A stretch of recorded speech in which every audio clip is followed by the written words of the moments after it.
welcome back to my YouTube channel.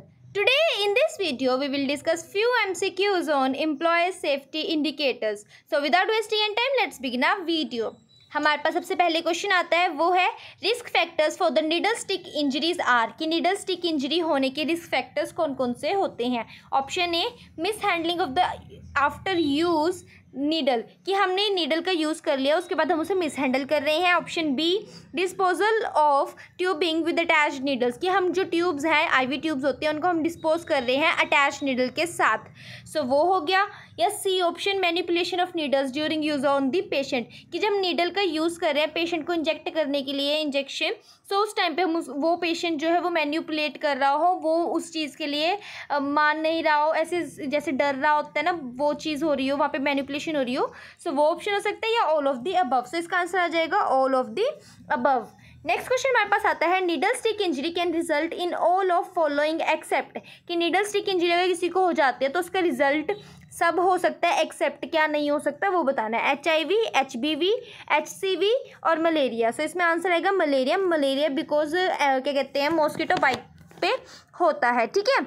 Next हमारे पास आएगा, which of the following aspect is not a part of safe work place, कि इसमें से कौन सा ऐसा एस्पेक्ट है जो कि हमें बताता है कि ये सेफ वर्क प्लेस के पार्ट नहीं है. ठीक है. सो वो आएगा हमारे पास, ऑप्शंस आपके पास है, non ionizing radiation, brachytherapy, non ionizing radiations और नन ऑफ दीज. तो इसका आंसर आएगा ब्रैकीथेरेपी, ऑप्शन बी. ठीक है. नेक्स्ट क्वेश्चन हमारे पास आ रहा है, what does CDC recommend to do after a needle stick accident, अगर नीडल स्टिक एक्सीडेंट हो जाता है जो हमारी CDC है वो हमें क्या रिकमेंड करती है. Wash are with soap and water, कि हमें सोप और वाटर के साथ वॉश कर लेना चाहिए. रिपोर्ट इंजरी टू सुपरवाइजर, कि जो हमारे सुपरवाइजर है उसको हमने इंजरी के लिए रिपोर्ट करना चाहिए. कि ऑप्शन बी, ए बोथ है, या नन ऑफ दीज आएगा. तो इसका आंसर आएगा option C, both A and B, कि हमें वॉश भी करना चाहिए सोप एंड वाटर के साथ और रिपोर्ट भी करना चाहिए अपने सुपरवाइजर को. ठीक है. नेक्स्ट क्वेश्चन हमारे पास आता है, all are 3 basic protective measures for the implementation of ALARA except, कि इनमें से सारे जो है वो बेसिक प्रोटेक्टिव मेजर्स हैं जिसपे हम अलारा जो है उसे इम्प्लीमेंट कर सकते हैं, एक्सेप्ट क्या नहीं है, तो वो होएगा स्पीड. ठीक है. नेक्स्ट क्वेश्चन हमारे पास आता है, staff who are in direct contact with the patients blood और other body material are considered under the dash category for acquiring the occupational infection in a health care facility. So बोला गया है कि जो स्टाफ है जो कि direct contact में है पेशेंट के ब्लड के या फिर कोई भी बॉडी मटेरियल के साथ, तो उसे हम कंसीडर करते हैं डैश कैटेगरी के अंदर, जिसके अंदर क्या होता है कि ऑक्यूपेशनल इन्फेक्शन जो एक्वायर्ड होता है हेल्थ केयर फैसिलिटी के अंदर वो आता है. ठीक है. तो वो आएगा, इसका आंसर होएगा हाई रिस्क. जो हाई रिस्क कैटेगरी होती है उसके अंदर हम ऑक्यूपेशनल इन्फेक्शन जो हेल्थ केयर प्रोवाइडर को हो रहे हैं, हेल्थ केयर फैसिलिटी के टाइम पे हो रहे हैं, एक्वायर्ड हो रहे हैं, सो वो आते हैं इसके अंदर. ठीक है.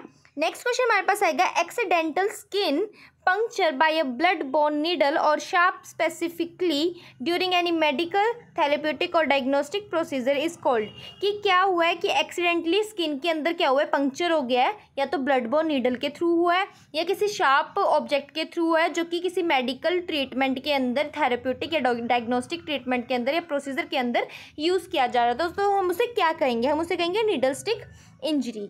ठीक है. नेक्स्ट क्वेश्चन हमारे पास आता है, which of the following is the first priority in preventing infection when providing care for a client, कि नीचे जो हमारे पास ऑप्शंस है उसमें से हमारी फर्स्ट प्रायोरिटी क्या है जिसके अंदर हमें इन्फेक्शन से प्रिवेंट कर रहा है जब हम पेशेंट को या क्लाइंट को केयर प्रोवाइड कर रहे हो उस टाइम पे. सबसे पहले हमारा जो फर्स्ट प्रायोरिटी होती है वो होती है हैंड वॉशिंग.